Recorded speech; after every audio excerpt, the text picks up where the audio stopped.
자, 이 코로나19로 시작을 해서 기후변화, 환경, 또 거기에 시민들의 동참, 이 얘기를 좀 들어봤고, 이제 대사님 개인적인 궁금증, 질문도 좀 드리고 싶은데, 원래 어려서부터 외교관 되는 게 꿈이셨어요? Well, at the time I was not sure. I thought either I become a teacher, and I was interested in English, history, and philosophy, or I go for something more different. So I studied law, and luckily, because then I came across international law and international economics, which I liked very much. And then I continued with international studies, and that's how I came to diplomacy. 활동하신 기구만 봐도 유엔에서 활동하셨고, WTO에서, OECD에서, 또 아셈 참사관도 지내셨고, 40년 동안 국제관계 전문자로 활동해 오셨는데, 그 40년 동안 외교관으로 활동하신 가장 큰 보람이 있다면 뭘까요? Well, if you become a diplomat, why do you become a diplomat? You must be curious. You must be interested in other people. You must be interested in other cultures. And I think you should also have the drive that you can do something for good. So that are elements which come together. And if you can make a contribution, then it is personally rewarding. What did I like best? Well, I represented the European Union at a ceremony when the Kyoto Protocol, which was the precursor to the Paris Agreement, entered into force. And I thought, oh, finally, we have worked so hard for the environment, now we will manage. I negotiated for 6 years to set up the World Trade Organization, the WTO. And then at the end I was invited to participate in Marrakesh in the signing ceremony. And I said, oh, we have accomplished something new, the World Trade Organization. And therefore I'm personally attached, and I would like to see that the WTO is getting back to its old strengths for the purpose we have set it up. And then, well, that was work in Austria. I was involved in preparing a referendum in Austria whether Austria wants to join the European Union. And when the referendum brought a huge majority, I was very relieved, having worked 3 years on that issue. So these are small little things, but also meeting people. My first diplomatic post was in Africa, and when my driver invited me to go to his home village, we had to travel a whole day, and this was really a village. And when you had the feeling how welcome you are, that was a very close encounter with people. So working with people and not falling into the trap to think that as a diplomat you are not a missionary. You have to get interested in other cultures. You have to listen. You have to understand. And I should report what I hear in a context, and if I want to achieve something, I should put it in the context of the country I am. So therefore, I'm interested in Korean culture and the Korean way of life. I'm trying to understand as much as I can in order to communicate, but also to report. And this is something you can only learn when you are in contact with people. Because reading the newspaper online, everybody can do it, and you don't have to be in Korea for that. But I want to get to the people, and I want to understand, and I want to get their way of life. So I like Korean food, and eating with Koreans is always a pleasure because you really get the feeling they like to eat and they want me to show what they have. And this is only something which you experience when you are there. But do it with an open mind, and you will never hear me say that there's a superior culture. 한국 음식 중에 특별히 좋아하시는 건 뭡니까? Well, I was once in a village in the mountains where I got such a variety of food which was produced very close. They explained it to us. Everything was done within, I think, 1 or 2 kilometers. And it was close to Gwangju. And I have never had anything like this variety. And I think this is something which I like in Korea, that you don't have one big dish. That's a little bit what we have in Europe. You have 2 dishes and a dessert. So here you have many small dishes, and you can pick, and that creates a sort of harmony which you can do yourself. So that's what I really like. Vegetables, meat, that's very nice. 그 산에 있는 마을에서 그 마을 인근에서 자라는 각종 나물, 뭐 야채, 풀 이런 것들을 다 이렇게 만들어 가지고 함께 섞어 먹으면 그게 산채 비빔밥이라고 부르는. 그리고 광주에 가셔서 먹었던 거는 우리나라 전라남도 쪽에 특히 한정식이 유명한데 그걸 또 좋아하신다고 하는 걸 보니까 그냥 불고기, 김치 이 정도 수준이 아니라 한국 음식이 굉장히 조예가 깊으신 것 같아요. 팽수도 아시죠? 팽수 좋아하세요? Yes. I got to know him at New Year's because Mayor Park invited me to ring the bell at New Year's, and but Pengsu he needed the space of 2 persons. So on one side it was Mayor Park and Pengsu, and we were on the other side. We were 3. So, and I could also talk with him. So I asked him, "Do you speak English?" And he said, "Yes, sir." So I think he would also be good to pass on the message to young Koreans, and EBS is education. Please learn languages. Languages open the world. That's also necessary for a diplomat. I mean, unfortunately, I have not learned Korean. I would be much better diplomat if I had learned Korean too. But if you need 2 or 3 languages, that is an opening for the mind, and it allows communication. It's not necessary to have only verbal communication. I have many Korean friends who are musicians, and I like to go to concerts, and they understand if they are playing European music or if they are playing Korean music. And I think this non-verbal communication through culture is extremely important, and is actually cultural diplomacy is part of diplomacy. 국가 이익과 국가 이익이 서로 충돌해서 분쟁이 있기도 하고 그 분쟁 속에서는 자기네 국가 이익을 위해서 싸우기도 해야 되고 이제 그런 게 외교란 말이죠. 협상을 오래 하셨으니까 여쭤보는 건데 협상을 잘하는 방법이 뭘까요?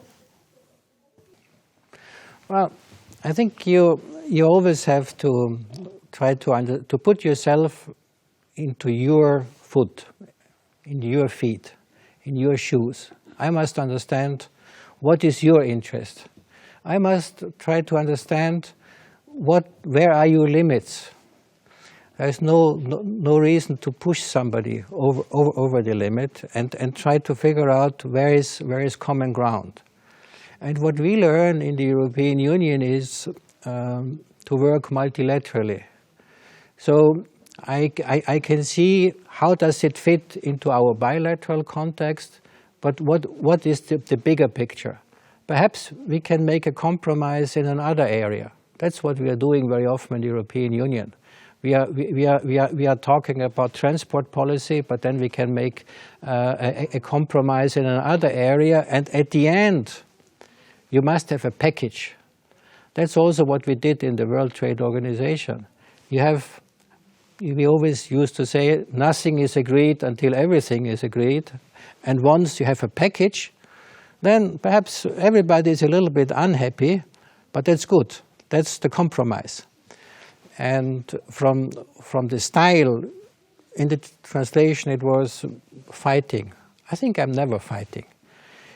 One of the principles of a diplomat must be, after a day of tough negotiations, where everybody is bringing in his or her own interest, it must be possible that we go to the bar and have a drink together.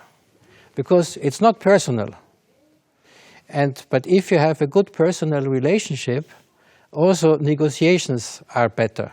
So you are doing your job, I am doing my job, but this does not mean that we are enemies. 지금 이제 동북아시아의 상황을 놓고 보면 사실 우리는 EU가 좀 부러울 수밖에 없습니다. EU는 국가 간의 어떤 차이를 좀 넘어서서 하나의 큰 공동체를 이루기 시작한 지 벌써 역사가 꽤 오래됐단 말이죠. 그런데 동북아시아를 보면 남북 간에 여전히 휴전 상태인 것이고, 한일 간의 갈등, 또 식민지 과거 역사 때문에 중일 간의 갈등, 이런 등등 동북아시아 전체를 놓고 보면 어떤 통합과 화합보다는 갈등 요소들이 참 많은 상황이란 말이죠. 그런 면에서 EU가 부럽기만 한데, EU 대사로서 동북아시아의 현 질서 상황을 어떻게 진단하고 계신지.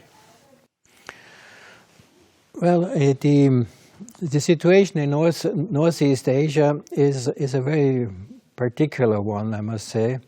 If I take Korea now, you find yourself in the center of big power conflicts. You have China, you have the United States, you have Japan, and you have Korea, and you are still a divided country. And the divided country brings in all the history. Why is the country divided? And that makes a very difficult situation, especially nowadays where geopolitics has come back. You are right, we had in Europe many of these difficulties. We had to overcome the situation after World War II. And we had to make tremendous efforts, but what we learned, and I think that was the idea of the European Union, when it comes to war, never ever again. After 2 world wars, that's more than enough. And secondly, to devise a mechanism which basically forces you to cooperate. And that was the idea of Robert Schuman and Monet, because they thought, what do I need in order to make war? I need energy, and I need raw material, steel. So the idea was, if I control the energy, and in the 1950s this was coal, and if I control steel, together, 6 countries at the beginning, then nobody can make weapons. So that was the original idea, and that developed into a single market and the ever closer cooperation.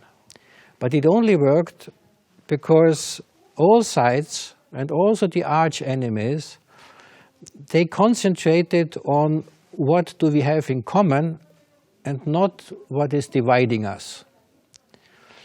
And I think this is a little bit what I see which could help in Northeast Asia.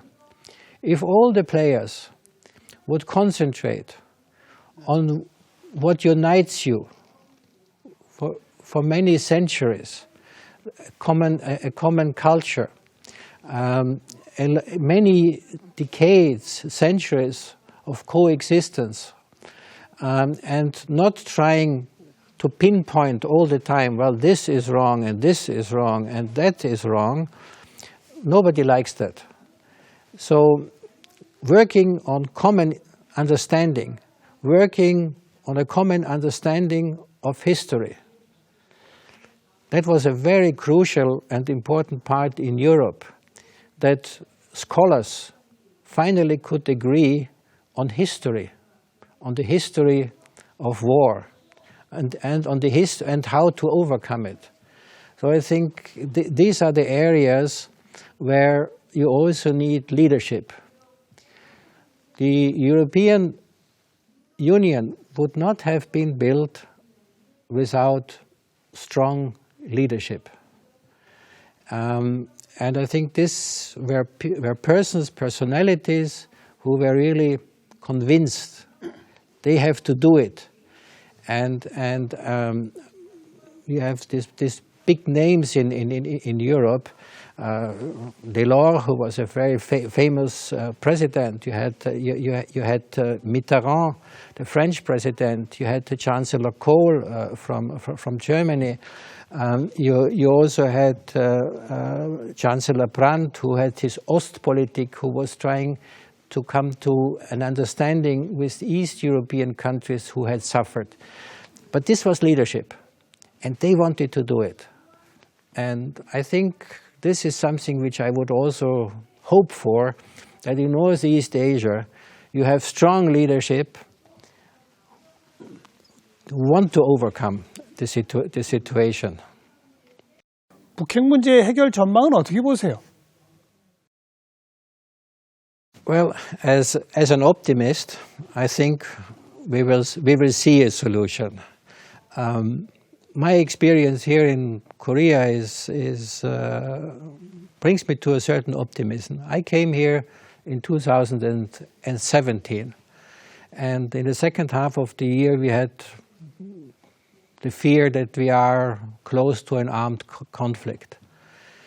Then we have seen sports diplomacy, and we have seen an opening.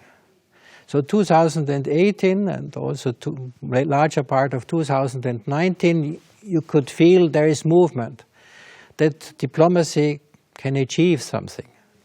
Now we are, again, like in diplomacy, it's going up and down. Now we are slightly on an up, on a down movement, but lines of communications are open. So as an optimist, I would say we will succeed. Don't ask me for the date. If it were before I leave, I would be very happy, but it's unfortunately unrealistic. 낙관주의, 저도 좀 배우도록 하겠습니다. EU 대사로 임기가 있으시죠? 언제 끝나게 되죠, 임기가?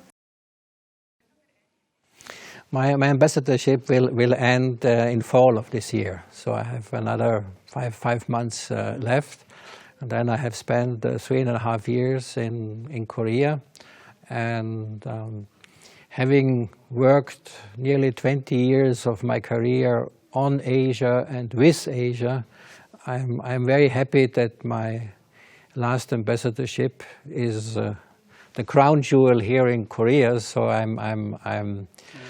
I just hope that we overcome our virus situation quickly, that we don't have too much of social distance, because what is part of the feeling is to have good connection and interaction with people, with Koreans. So I don't want to have social distancing in the long run, because Koreans are very warm people and you can enjoy that when it's not 2 meters. 9월에 퇴임하시고 그 다음에 계획은 어떤 계획을 가지고 계십니까? Well, having worked for 40 years in diplomacy and also being a professor for international politics, I would like to take my experience and bring it to students, to universities, and share it. It's always, I like to work with young people. It's always a challenge and very important that forces you to stay alert and to learn. And I think lifelong learning is not only a catchphrase, it is absolutely necessary. So I want to learn then with young people also in the future and hopefully for quite some time. Thank you. Thank you very much. Thank you. 네.